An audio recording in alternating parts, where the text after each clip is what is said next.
Handoff Adrian up the middle, room to the 20, cuts to the left to the 25, and Adrian's loose! He splits the defense! 50, 40, 30, goodbye, baby! Touchdown! We bleed purple, and our bones are gold. Hear the horns coming out of our dome, behold. We are Minnesota Vikings fans. We love when a player scores.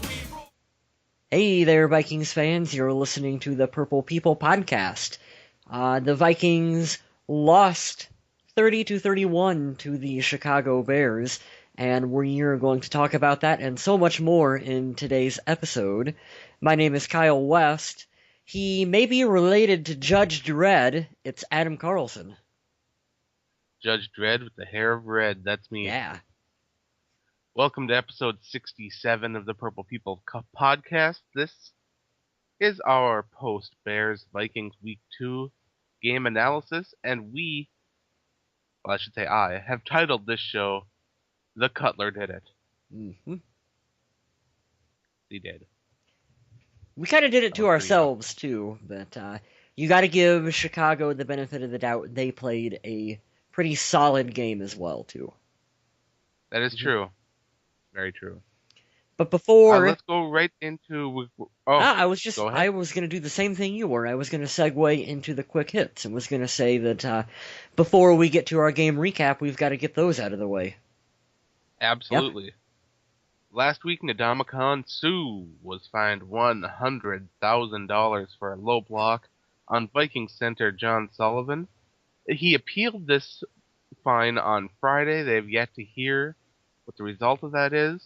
Sullivan suffered a bruised bone in that game, but he was fine to play this week. Mm-hmm. And I don't like Suh. Nope, neither do I. He's a dirty player. Running back Bradley Randall and defensive end Tristan... Oh my god, why do the Vikings do this to me? Okpalago? Close enough. I don't think anyone's keeping score on that. Squad. The Vikings signed Joe Banyard back to the practice squad. Now expect this bouncing back and forth with Randall and Banyard to happen all year. That way they can keep both players as Vikings, keep them both on the payroll, and they won't risk losing either one. Mm-hmm. Until someone else signs one of them.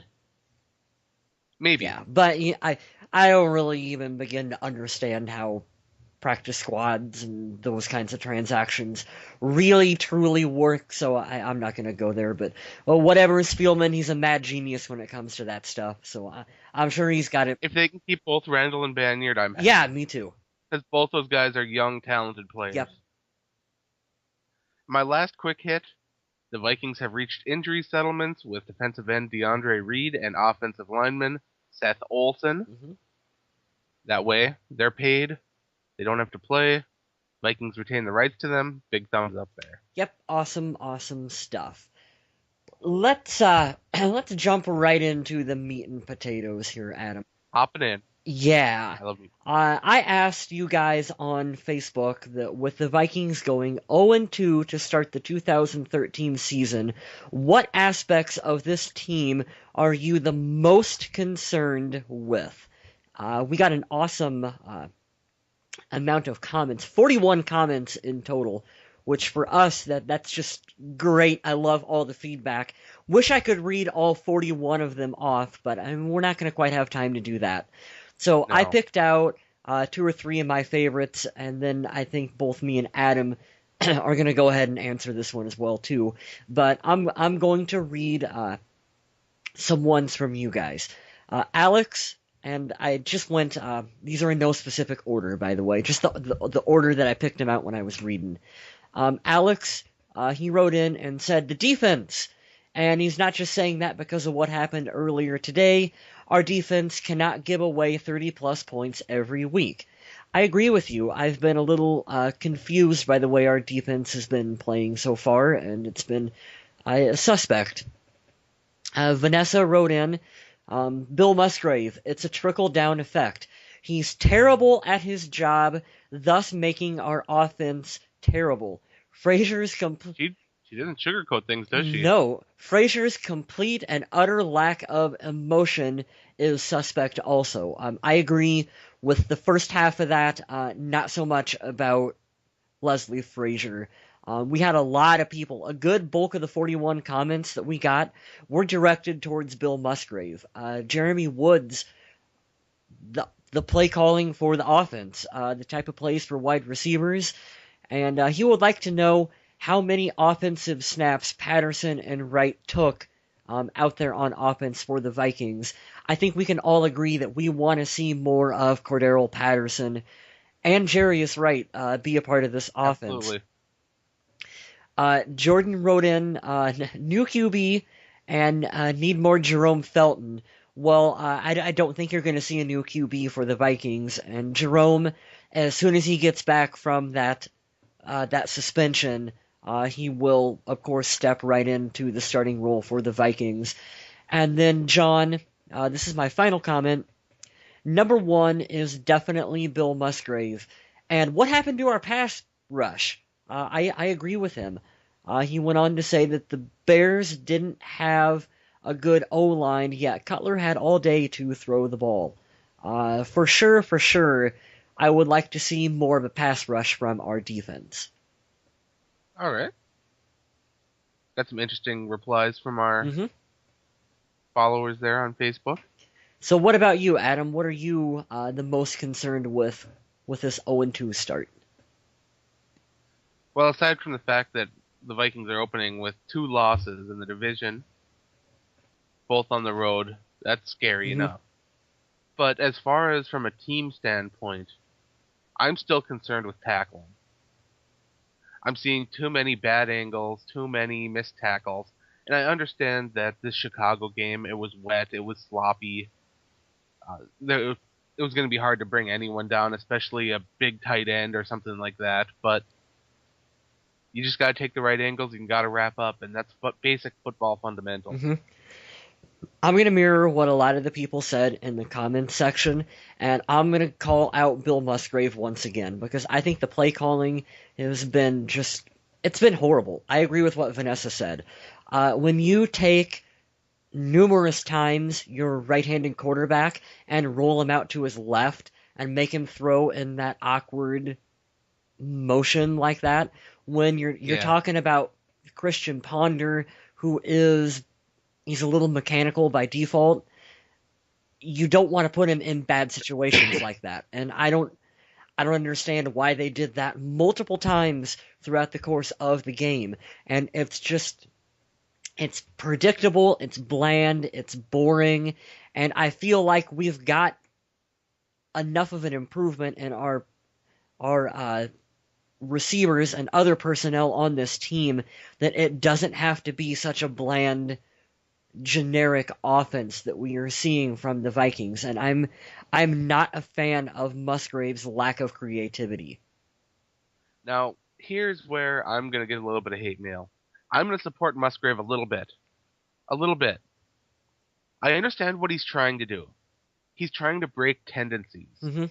Because over the past, Ponder has been known to roll out to the right, and that's where his safety net has been. Well, when you got a quarterback that's comfortable doing that, it's hard to take him and change him to scrambling out the other direction. And I understand that you're going to want to do that to keep the pass rush on its toes, change things up a little bit. But when it's not the strength of one of your quarterbacks, you can't keep doing it. Precisely. Bill Musgrave, I think he's overthinking and overcomplicating this offense too much, because you're right. Ponder's strength is actually when he scrambles out and you see him kind of run to his right and throw on the run. He can actually be pretty accurate, and he can hit. Now, of course, that's going to, that cuts off one whole side of the field when he does that, but at least it's something he's good at, and you want to play to your quarterback's strong suits. I get the feeling too much that Bill Musgrave overthinks situations, and instead of doing what comes natural to the players on the team, he's thinking, well, the defense knows this is what we're going to do, so instead of doing what I think the defense thinks we're going to do, we're actually going to do something else, and that's hurting the team. It's kind of like, well, the defense thinks we're going to hand the ball off to Adrian Peterson, so instead of running the ball, we're just going to hand it off to Adrian Peterson anyway. Like, if that, you know what I'm getting at there? I do. Yeah, yeah. And it's like, Yeah. sometimes you just got to just go out and do what you're going to do and don't overcomplicate things so much. Now, one thing which really kind of I looked at the TV and my jaw dropped a little bit, which is weird for me. I saw Christian Ponder audibling at the line of scrimmage. I did not know if he had the authority to do that because I had never really seen him do it.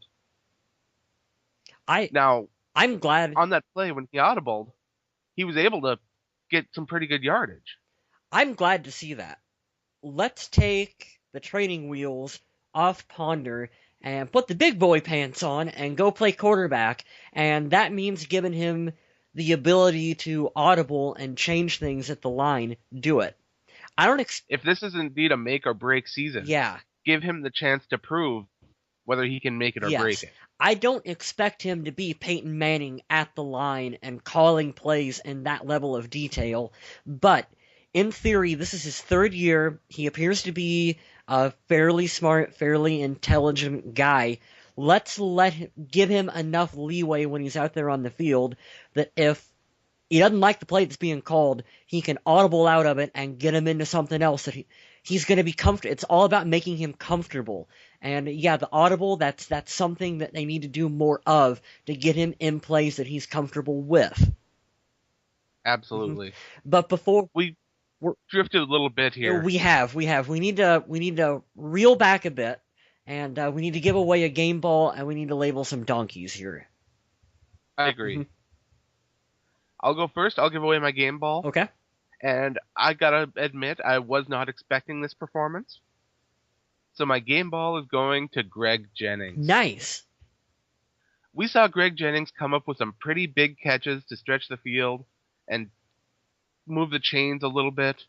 And to be honest, I didn't know if Greg Jennings was going to be there to step up in the way that Jerome Simpson was last week or anything like that. So I'm happy to see Greg Jennings stepping up.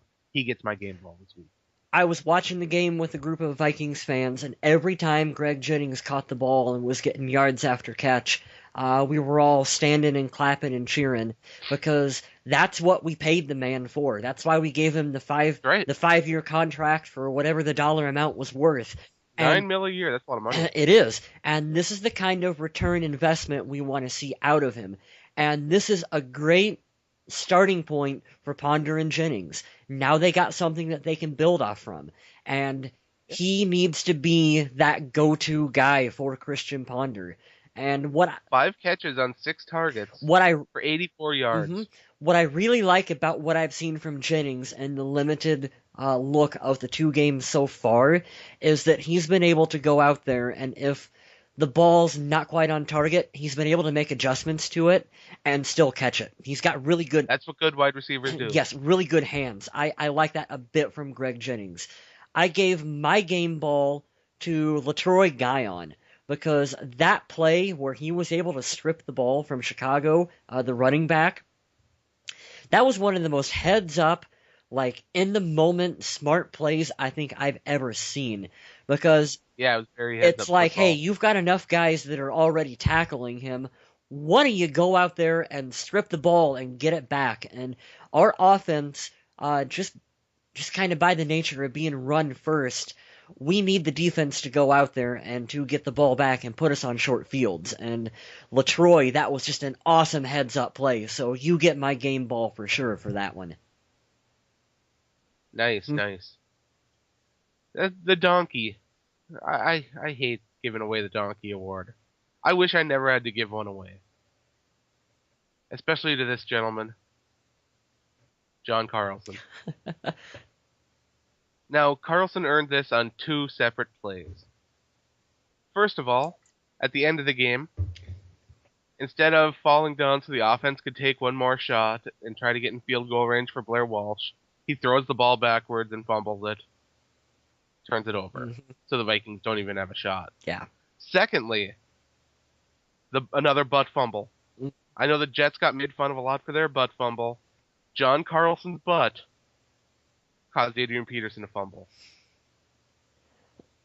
unlike you, Adam, I don't hate naming a donkey. Actually, I'm evil. I kind of like calling out players who I don't think are pulling their weight on the team.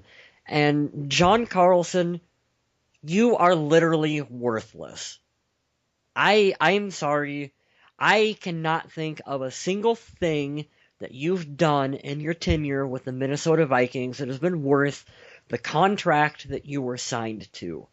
You might be the nicest guy in the entire world, but the number of shits I give about you being a nice guy are zero, because being nice doesn't get it done on the field. I'm not saying that you cost us the game, because hey, it's a team effort. We should have got it done on offense, on defense, on special teams before it comes down to 10-second miracle crap at the end of the game. But I don't know what you were doing trying to lateral the ball to absolutely nobody that was behind you. You should have just fallen over on it, okay? Because that would have given the team enough time, because you got to remember they had 3 timeouts. They could have tried for some kind of pass deep down the field. If they catch it, they call a quick timeout. If it goes incomplete, whatever. You've got Blair Walsh, who might be the strongest legged kicker. That was an odd sentence to say out loud, but Yeah, he's got one of the strongest legs in the NFL. Maybe he could have hit a 70-yard miracle field goal in the last moments of that game. And because of your stupid boneheadedness, we didn't even get a chance to try that. Right. I'm just so... He was touted as being the guy who was going to come in. He's going to play alongside Kyle Rudolph. We're going to have these 2 awesome tight ends. They're going to be our version of what New England was doing. And Kyle Rudolph is pulling his weight, and John Carlson, you're worthless. And I'm just tired of it. I would give his reps to Red Ellison. I was just going to say the same thing. Red Ellison could have the same production he does. And Red Ellison, in my opinion, is a step above him as a blocker. Yeah. Carlson's a good blocker. Red Ellison is a better blocker. Yes. John Carlson, if he continues being anonymous on offense and not being a factor in games, or potentially to the point where you can go, you screwed up for us, you may have cost us a game, he's not going to be here next year. He is not. When your tight end is responsible, maybe not completely responsible, but responsible for 2 turnovers, that's not good. No, it's not. All right, let's go into the game review. Let's talk about the offense. Okay. Everybody wants to talk about Christian Ponder, so let's talk about Christian Ponder. Let's talk about Ponder. I have Ponder's stats. He was 16 for 30 for 227 yards. He had a touchdown, which went to Kyle Rudolph, and he had an interception, which went to someone on the Chicago... Charles Tillman, which, to be fair, hey, that's Charles Tillman. He's going to get the best of you eventually. It was a perfect jump on that road. But Ponder telegraphed it. Yes, he did the same thing that I do when I play Madden. He stared down a receiver in Jerome Simpson and fucking threw it, pardon my language, threw it right to him, even though he had 2 defenders on him. I was like, he hit the square button too early. I do the same thing in Madden. Those are the kind of throws that you don't want to see from Ponder, and he needs to get away from doing that. As much as Ponder struggled in the first half, I felt he really stepped up in the second half. Ponder might have found his swagger a little bit, and it'll be interesting to see if this continues into Week 3 against the Browns. Well, he needs to carry it over. This was a tale of 2 halves for the Minnesota Vikings. I really felt in the first half of the game, they continued to look flat and play poor, and then just kind of midway through the second quarter, and then definitely after the half, they picked it up, and it was suddenly like things were starting to click, and they were starting to look more like a professional NFL team again. And you were seeing Ponder. He had the one throw to Greg Jennings where it had to be right on the money, because he had a really small window where Jennings was open, and he put it right where it needed to be. And that's the Ponder that we want to see. And you're right, Adam. I really hope that he can carry this over and the whole team can carry this over. Even though they didn't win, they've got good parts that they can look at and that they can use to build upon for the rest of the season. It's true. Mm-hmm. And for the fans that are still clamoring to see the backup quarterback, he's always the favorite player on the team when the quarterback isn't having a great game. So calm down.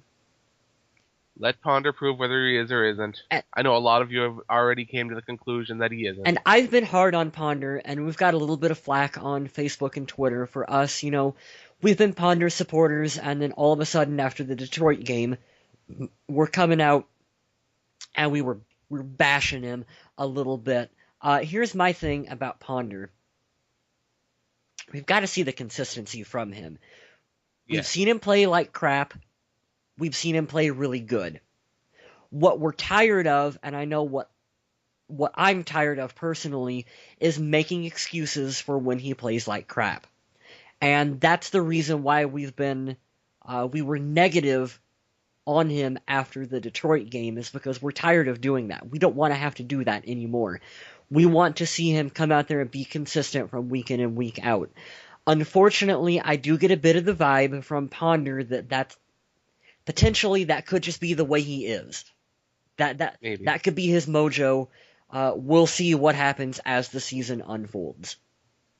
Ponder's got to be a little confused as to what fans want. Yeah. When he was going through his stretch in the season, he was passing for 180 to 190 yards, not breaking 200, and not throwing interceptions. People were getting on him about throwing the deeper ball, taking some risks, and now that he is taking some risks, and he's getting some interceptions, but he's getting a lot more yards, fans are mad at him for that. So I think what fans want is a quarterback that can throw the deep ball, not get intercepted, ever, complete every pass he throws. If the Vikings can find that guy, they should definitely take him. I agree. If you can find that quarterback, you draft him.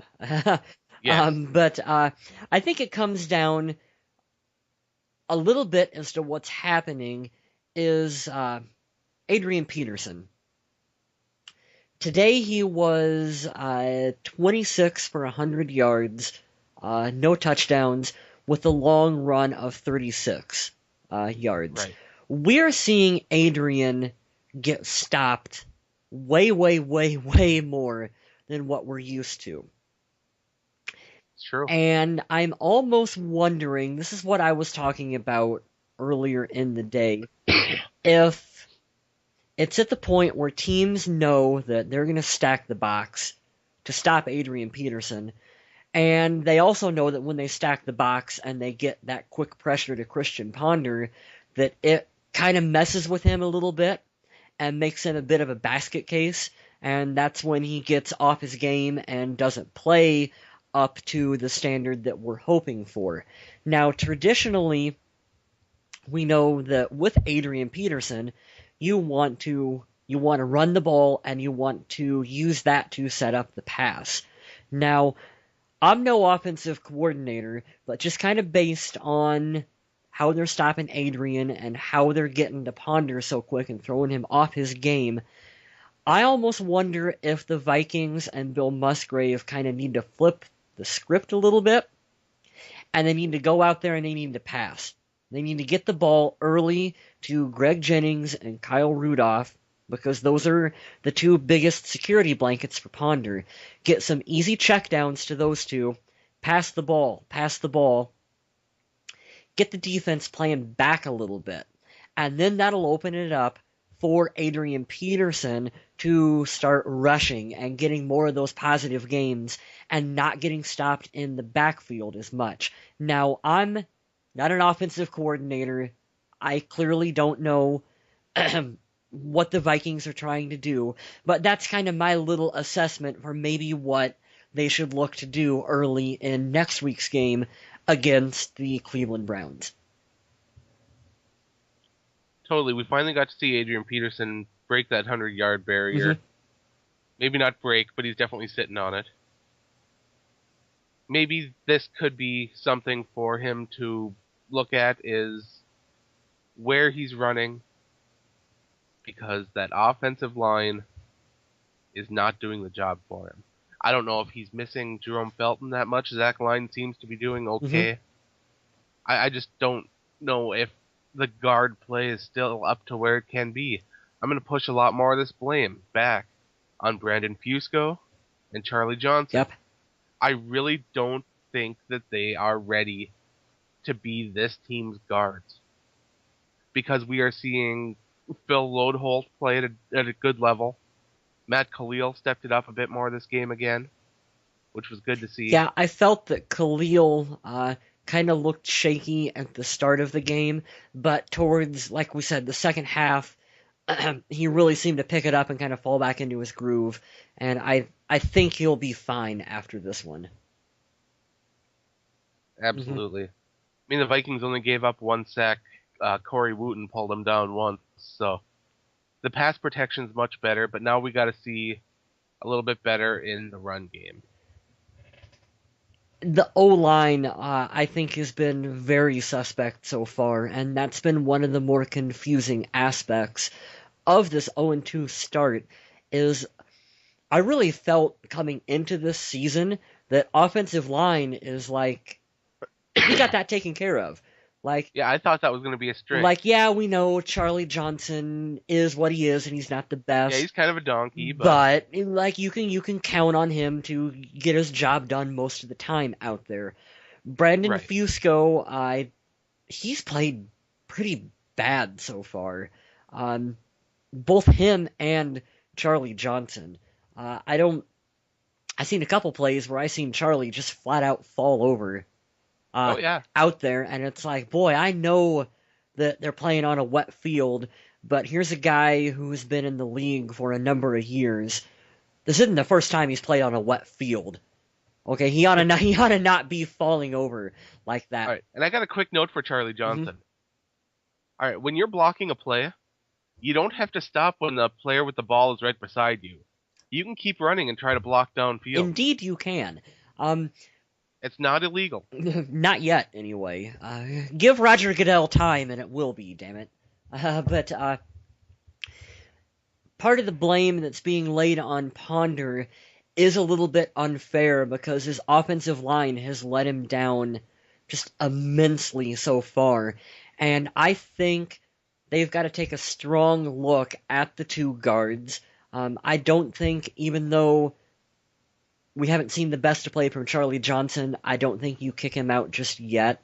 Brandon Fusco is the one that I'm really looking at and going, boy, there's got to be someone else underneath him that they can start to take a stronger look at to get in there for more of a rotation, if not starting for this unit. I'd like to see Backa working hard and taking that position, because I really like Backa. I would too. And how? All right, let's talk about the wide receivers for a little bit, because we're running a little long. Okay. We've already touched on Greg Jennings. We're seeing good things from him. Who else you want to talk about here, Adam? I didn't get to see the Kyle Rudolph touchdown. Neither did I, because, hey, Fox, your TV broadcast sucked. Yeah, so I'm going to assume that was a perfect pass from Ponder to Rudolph, and it was in triple coverage, and Rudolph just skied up and grabbed it. I don't know. I'm just guessing. Yeah, and then he did a backflip over a couple defenders. Yep, he did a backflip in midair, landed both feet in the end zone, and stuck the landing. Yeah. That's what I'm imagining in my head. Then the Old Spice theme song was playing in the background while all that was happening. I still want to see him involved more in the game, because, like I said, I believe that him and Greg Jennings can be a really big security blanket. He had, and I'm talking about Rudolph, he had 3 receptions for 42 yards and a touchdown. I believe his numbers should be higher than that. Catch-wise, he should be the guy that when Ponder has nowhere else to go to, he's the guy that he throws it to. Well, we saw Rudolph get overthrown once on a pass to the end zone. I believe he slipped on that one. And that was so close. That was so close. But Kyle Rudolph had 6 targets and only 3 receptions. Mm-hmm. To me, for a tight end of his size and his ability to reel in passes, that's not really acceptable. No. Because if he was on New England and I know this is an unfair comparison, but Tom Brady would be targeting him more than 6 times a game. Well, he did tie Greg Jennings for most targets in the game at 6. John Carlson was targeted twice. Why? That tells you anything. He's worthless. Absolutely worthless. All right, let's move on and talk about the defense. Nobody could stop Brandon Marshall. Nobody. No. Martellus Bennett, his size, his hands. When they had Chris Cook matched up against Martellus Bennett, I really thought Chris Cook would have the advantage. Because Martellus Bennett's size would slow him down and allow Chris Cook to get position on him, but that wasn't the case. Do you remember what I said last week about Chris Cook, Adam? No, I don't. Well, thank you. Well, I'm just being honest. let me bring it back up. I don't think Chris Cook's on this team beyond this season. All right. Yeah, and just once again, kind of based on performance, and then I don't know if you heard what happened after the game, but he refused to do any kind of media, to talk to any kind of reporters. He deleted his Twitter account, so he would have none of that. And I don't think the Vikings are confident in his ability, and I'm really question whether or not he'll be back on this team after this year. Now, Martellus Bennett, I admit, I wanted to name this episode something to do with Pulp Fiction with Martellus, just because I love that movie. Mm-hmm. But sadly, things didn't work out that way. We saw the Bears doing a lot of what Detroit did against the Vikings. A lot of short passes, a lot of slants, a lot of screens, and the Vikings are having a lot of trouble tackling, so those plays are successful. This is something that the Vikings will have to work heavily on going into their home opener next week. Mm-hmm. Now, you heard me, the home opener. Yes. The Vikings play well at home. Hopefully this will be the start of their turnaround. Sometimes, as much as we want to get down on the team, and they've put themselves in a bit of a hole They have. right now, let's be perfectly frank about that, but the year that Favre did his magic in 2009, it took a couple games into the season for them to really get going, and I don't think that Ponder's going to start suddenly busting out the Favre magic, but they, like you said, home game against the Cleveland Browns, they got some good things to build upon. In this one, even though it was a loss, they were this close to winning it. I don't know how much you can teach tackling in a week, but that's going to be a big emphasis going into it. We'll see what they can do next week. Well, let's look at this from a Vegas standpoint. Okay. Chicago were 8-point favorites going into this game. The Vikings made it a 1-point game, and they nearly won by 6. Mm-hmm. So, the Vikings exceeded expectations this week on a national level, on a betting level too. And to be honest, there's a lot more to be optimistic about this week than there was last week. Yeah. Last week's show was very negative. And I know that, and I apologize for that, because I don't like being negative. Sometimes I have fun being negative, but I don't like to be negative. So let's talk a little bit more positive and talk about my most improved player from last week to this week, Jeff Locke. Mm-hmm. Some excellent punts. That left-footed Aussie style made that roll perfect. The one touchback confused me because I don't understand that. Now, when Sanford, I believe it was, threw the ball over his head and the offensive player touched it, shouldn't the ball have been down at the 2? Or if it was a live ball, when it got kicked through the back of the end zone, it should have been a safety. I don't understand how that was a touchback. Yeah, I was completely mystified on that rule as well, too. But that's just one of those things that Lord knows why that was called the way it was. Vikings fans, if you understand why that was called that way, yeah, please post to our Facebook page or Twitter. Let us know because I don't get it. Here, Jeff Locke should have had 3 punts, all inside the 20, and his average would have been even better. Locke deserved those stats. here is the one thing that I was really annoyed with. Every other game this season, you will see Blair Walsh hit the ball and it will go 5 yards out of the back of the end zone every single time. Why in this one was it just seemingly going directly to Devin Hester? I've got this one. The wet conditions of the ball and the temperature was low. Yeah. When the temperature only reached about 63 to 64, the ball has less tightness in it, and thus it'll travel a smaller distance. I wrote a nice article about this on the Viking Age, which I'm guessing you failed to read. I haven't been on the computer much today, Adam. I've been, About why the kicking game would suffer. Well, there you go. I did not know that, and I was pissed off just consistently every time it went to Hester, because you just get used to seeing Blair knock him out of the back of the end zone week in and week out. There it goes, and it's like this one, oh shit, it's right to Hester every time. But I don't hear you complaining that Robbie Gold's kicks went to Cordero Patterson instead out of the back of the end zone. No, see, that's perfectly fine. He should be kicking them to Cordero Patterson every time. And we should be kicking them out of the back of the end zone so they have no shot to return. That's how that works. Now, while we're talking about Cordero Patterson, the memes are coming. I've already seen them. They're out in full force. The Percy who...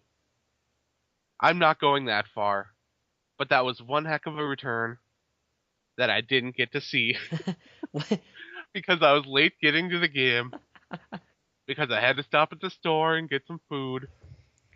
Yeah, folks, you got to tune in for the first play of every Minnesota Vikings game, because apparently that's going to be the most interesting thing that we do for the remainder of the game. What a way to start out back-to-back losses with what Adrian did in the first one with his touchdown run, and then Patterson on special teams with that kickoff return for a touchdown. I still want to see him get more involved in the passing game, but at least it's nice to know that you have a threat with him out there as well, too, on kickoffs. I don't think he's as dynamic as Percy Harvin, to be perfectly honest. He looked a little gassed at the end of that return. That was just me. I don't even know if I could run 100 yards, so good on you, buddy. I couldn't either, but I thought he looked a little gassed at the end of it, where Percy always just looked like he was flying at the beginning of it and at the end of it. But still, whatever, points are points, and I like seeing that from him. Now, a guy that's getting a lot of criticism is Chad Greenway for taking bad angles and missing tackles. Well, I kind of got a little bit of news here. Chad Greenway led the team in tackles today. 9.5 tackles, to be honest. And then you had Jamarcus Sanford and Harrison Smith both with 8. So we're seeing some of these key players, and yes, I'm calling Jamarcus Sanford a key player. That might be a problem right there. Because he's stepping up in a way that these linebackers aren't. We're seeing Marvin Mitchell, 2 tackles. We're seeing Aaron Henderson, who had 5. And your middle linebacker should be a stronger play than that. Mm-hmm.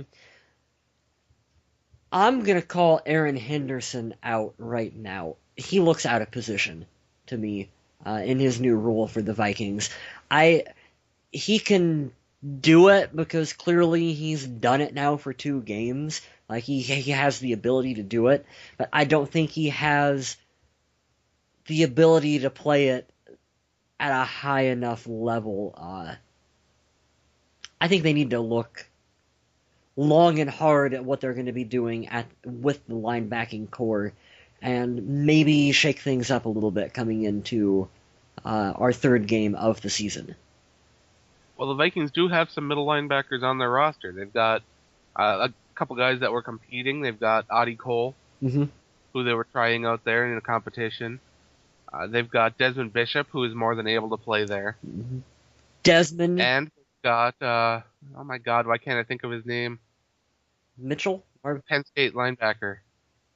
Hodges? Nope, other one. Gerald Hodges, and who the heck is the other one? I can't even... Michael Mauti, sorry. You already said Marty. No, I didn't. Yeah, you did. I thought you already did. I said Audie. Oh, okay. Yeah. Audie and Marty. Audie, Audie and Marty. Audie, Mauti, and Bishop.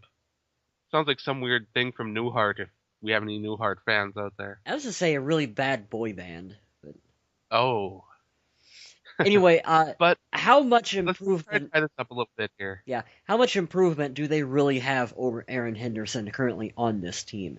That's the thing. I like Audie Cole, but I don't think I don't think he's quite ready. Plugging him in isn't going to magically make the Vikings any better. Desmond Bishop needs to see the field way more than what he's been. Other than that, I don't know how much you can't polish a turd into a silver spoon. That was an analogy that I totally just made up, but... Before we sign off, I want to apologize. The interception was not Charles Tillman. The pick six belonged to Tim Jennings, and I apologize for that. I don't want to give credit where credit isn't due. So, good job, Tim Jennings. Oh, there you go. And let's tie this up. Overall, another loss, but we have more reason to be optimistic. We saw some good things this week. We saw a defense step up. We saw more pressure from the defensive line. We saw Christian Ponder getting more involved and playing pretty well in the second half. We got reason to be optimistic. So from here on out, let's kind of wipe the slate clean, and let's look forward to the home opener in Week 3 against Cleveland. Do you have any closing remarks? No, I think I've probably remarked enough for one episode. Well, alright, I'd like to thank everyone for listening, and remember, check out Facebook, Twitter, because that's where we are. I'm handling the Facebook, Kyle's on Twitter. Get a hold of us. And remember to stay classy, Minnesota.